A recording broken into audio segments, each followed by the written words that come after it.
જય માતાજી મિત્રો, આજે મકાભાઈ ને ન્યા ધાબુ ભરવા આયા છે, તો ન્યા આપણે આજે જમવા જવાનું છે, તો ચાલો જઈએ।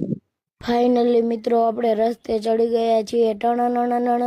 ફાઇનલી મિત્રો પહોંચી ગયા આપણે મકાભાઈ ના ઘરે। પછી મિત્રો આપણે આવતા રહ્યા જમવા ને પછી મિત્રો આપણે લઈ લીધો લાડવો લઈને અમે હંધાઈ મિત્રો બેસી ગયા જમવા ને। હાલો હંધાઈ મિત્રો જમીને મિત્રો આપણે આવતા રહ્યા ધાબુ ભરતા હતા ન્યા ને મિત્રો જો ધાબુ ભરવાનું કામ ચાલુ કરી દીધું છે અને મિત્રો પછી મશીનમાં ધૂળ સિમેન્ટ પાણી અને કાંકરા બધું નાખીને મિક્સ થવા મંડી ગયું અને મિત્રો પછી લિફ્ટ થી માલ ઉપર આવી ગયો, તમે જોઈ લો ને પછી ખાલી કરી નાખ્યો મિત્રો માલ ને તમે જોઈ લો। અને પછી મિત્રો આ ભાઈ તમે જોઈ લો ગાડી લઈને આવતા રહ્યા માલ ખાલી કરવાને કરી નાખ્યો માલ ને ખાલી। અને આ છે મિત્રો આખું મકાભાઈ નું ધાબુ તમે જોઈ લો। હાલો મિત્રો તમને આ વિડીયો ગમ્યો હોય તો લાઈક શેર ફોલો કરતા જજો, મળશું નવા વિડીયોમાં। જય માતાજી।